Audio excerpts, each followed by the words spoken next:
Écoutez, bonsoir.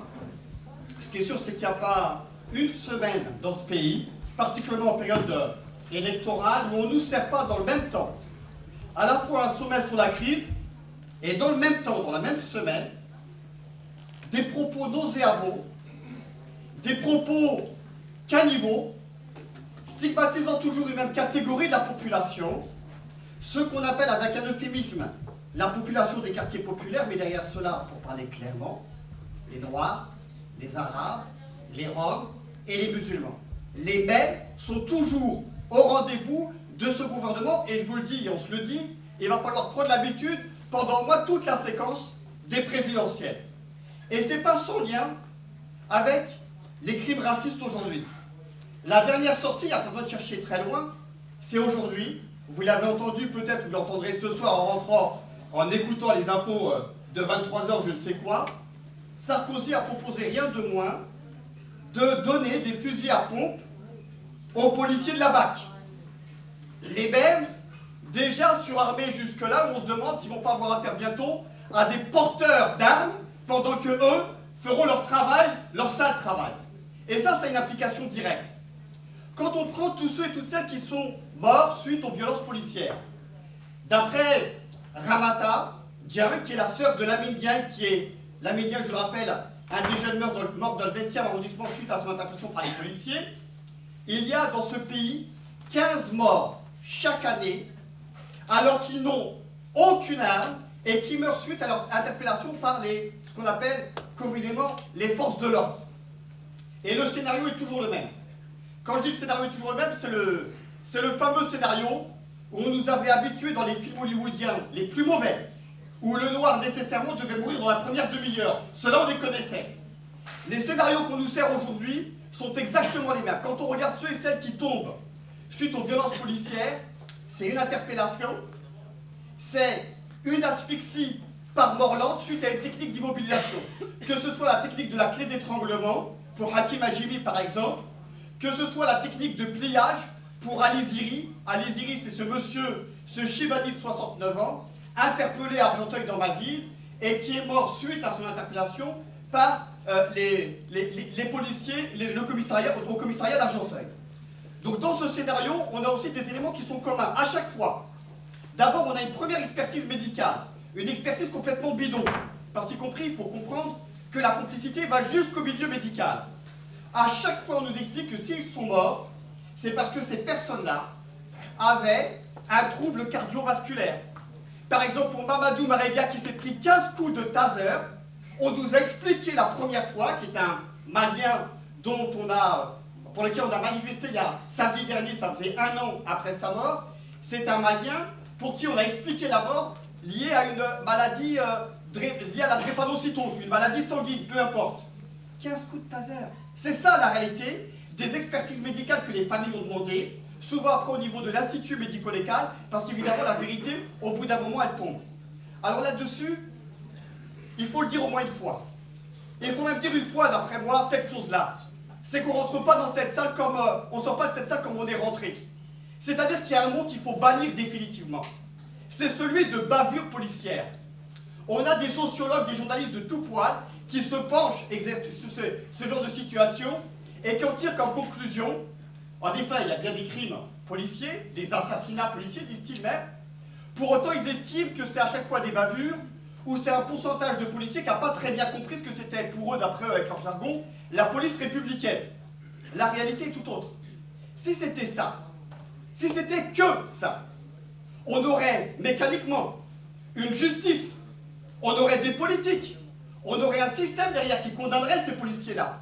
Or, la constance dans tous les crimes racistes dans ce pays-là, suite aux actions des policiers, à chaque fois, c'est l'impunité pour les policiers. C'est l'immunité. C'est y compris, ils continuent à exercer là où ils exerçaient avant. Au point où je dis, ce n'est pas une parenthèse, quand le père de Hakim Hajimi dit « Ils ont tué mon fils, et en plus aujourd'hui, ils passent sous ma fenêtre ».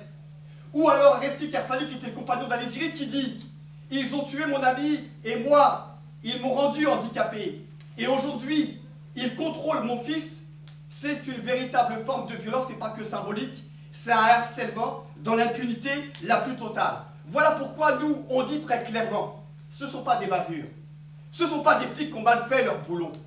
Puisqu'ils sont couverts par un système judiciaire et un système politique, la réalité, c'est que les coupables dans cette affaire-là, c'est le système dans lequel nous sommes aujourd'hui. Ce ne sont pas simplement des crimes racistes de policiers, ce sont des crimes d'État. Il faut les vivre en tant que tels, et il faut s'y opposer en tant que tels. En tous les cas, printemps 2012 s'inscrit dans cette dynamique-là, et on ne lâchera pas l'affaire.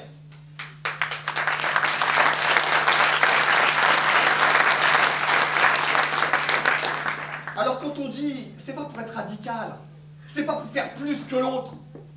Quand on dit que ce système-là est responsable, c'est pas simplement qu'il est légitime.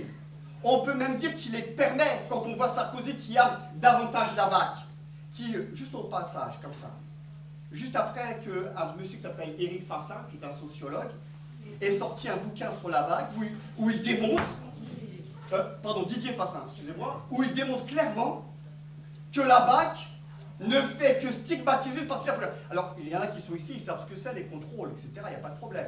Ceux qui ne sont pas contrôleux, qui ne seront jamais contrôlés, il faut lire le livre, les autres, c'est pas la peine. Mais il y a une démonstration que la BAC, évidemment, est un système raciste, discriminatoire et, par ailleurs, qui tue à certains moments. Alors, pour nous, c'est très clair. Ce qui va se passer le 8 janvier, parce que des fois, on a des demi-victoires. Lorsque le 8 janvier, les 7 policiers qui ont tué Hakim Hajimi à Grasse vont se retrouver sur le banc des accusés. Pour nous, c'est le début d'une victoire. Parce que symboliquement, derrière ces 8 policiers, c'est pas tant les policiers, même s'il faut les condamner, évidemment. Derrière les 8 policiers, c'est tout un système qu'on assoit sur le banc des accusés.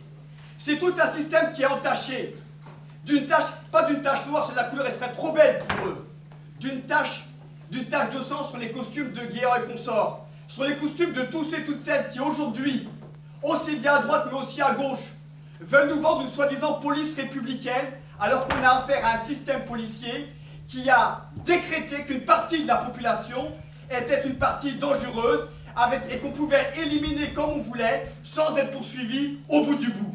Alors évidemment, tout ça, ça a une logique. Tout ça, ça a une logique qui s'inscrit dans ce que Saïd Bouhamad m'a dit de manière très simple. Leur objectif, c'est d'unir ceux qui ont toutes les raisons d'être divisés et de diviser ceux et celles qui ont toutes les raisons d'être unis. C'est-à-dire couper la population en 2 morceaux. Voilà. C'est ça la logique de ces gouvernements qu'on a aujourd'hui. Et comment est-ce que ça fonctionne? Ça fonctionne évidemment grâce à l'arsenal quasi militaire. Je ne reviens pas sur...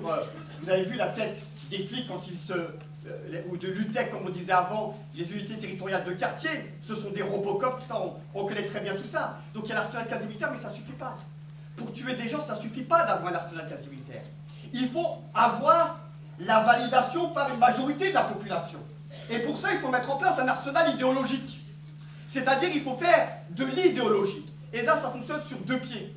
Le premier pied, c'est le suivant. Ça consiste à ethniciser la question sociale. Qu'est-ce que ça veut dire? C'est encore un jargon de sociologue. Ça veut dire très concrètement expliquer que s'il y a de la misère, de la pauvreté dans les quartiers populaires, c'est pas lié au mécanisme structurel. C'est pas parce que les boîtes licencient, parce qu'ils emploient que dans le cadre de la précarité, etc., ou qu'ils discriminent. Non, ça on évacue les mécanismes structurels de la société, les responsabilités du système.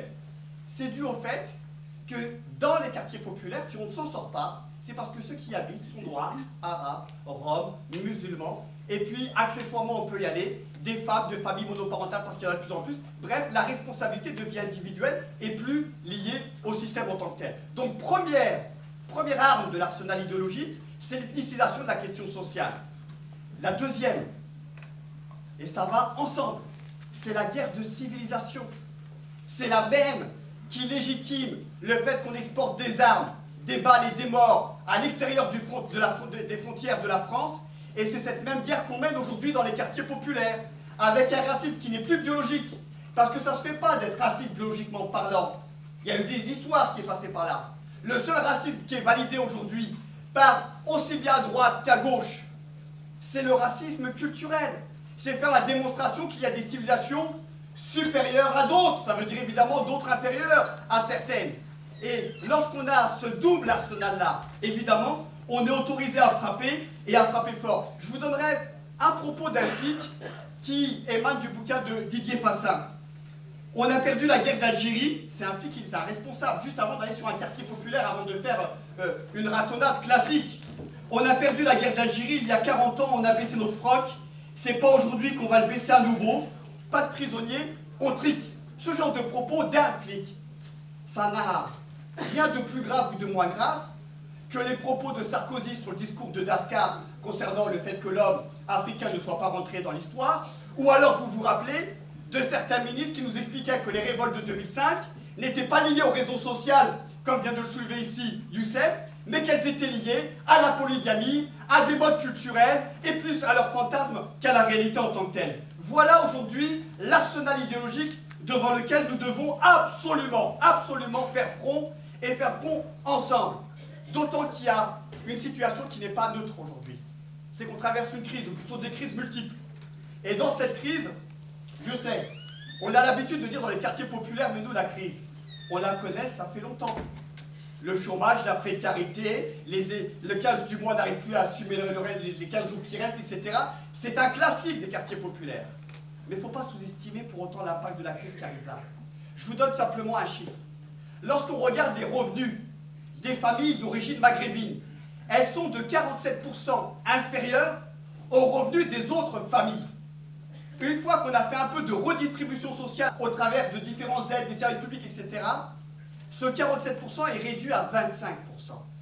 Et bien dans la stratégie de ce gouvernement de nous faire payer la crise, c'est cette réduction-là qui va être mise en cause. C'est-à-dire que les premiers et les premières qui vont être frappés par la crise, d'abord avant les autres et plus fortement que les autres, ça va être évidemment dans les quartiers populaires. Et là-dessus, le gouvernement ne s'y trompe pas. Et c'est parce qu'il sait bien qu'il y a du coup un potentiel de révolte énorme dans les quartiers populaires à cause des questions sociales, à cause des questions raciales, qu'évidemment il met le paquet du point de vue de la répression, d'autant que ça lui permet évidemment de détourner en partie la colère des gens vers une partie toujours la même de la population.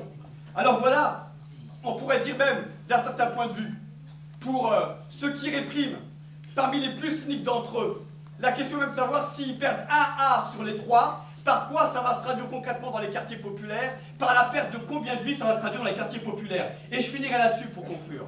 Notre responsabilité à nous, et quand je dis nous, je dis printemps 2012, mais tous ceux et toutes celles qui sont ici, quelle que soit ton association, quelle que soit ton orientation politique, c'est de faire en sorte que cette lutte-là tienne les deux bouts de la chaîne, à la fois la question raciale et à la fois la question sociale. Parce que si on tue dans les quartiers populaires, si on tue les pauvres dans les quartiers populaires, c'est parce qu'ils sont noirs, arabes ou roms. Et si on tue les noirs, arabes ou roms dans les quartiers populaires, c'est évidemment parce qu'ils sont pauvres. C'est pour ça qu'il faut unir nécessairement les deux bouts de la chaîne. Et je finirai vraiment là-dessus, il y a pour moi un mode d'emploi à tenir désormais dès maintenant. C'est que demain, s'il y a révolte dans les quartiers populaires, on ne va pas se la raconter. On a soutenu les uns et les autres lorsque les peuples sont rentrés dans la scène politique, dans la scène médiatique, dans la scène démocratique, que ce soit en Tunisie, que ce soit en Syrie, en Libye, en Égypte ou ailleurs. Eh bien, de la même façon, nous devons soutenir tous les peuples. En Angleterre, quand ils se révoltaient, les indignés en Espagne, les indignés à New York, et ceux et celles qui se révolteront dans les quartiers populaires dans lesquels nous vivons demain. Il y a cette idée très claire qui va choisir de quel côté de la barricade on se place.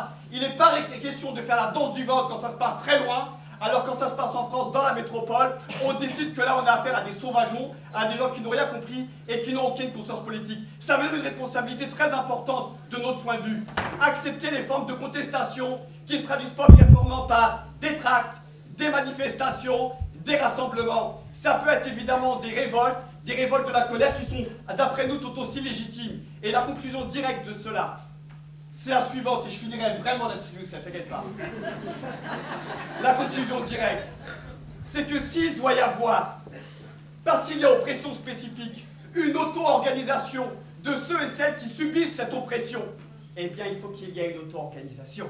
Si les mêmes veulent aller créer un front politique, qu'ils créent le front politique. S'ils veulent créer un mouvement et un parti politique, qu'ils créent le mouvement et le parti politique, c'est-à-dire celui qui donnera une aspiration à ceux et celles qui vivent dans ces quartiers populaires et qui pourront s'y retrouver et qui pourraient dans un deuxième temps parler d'égal à égal avec l'ensemble des partis politiques.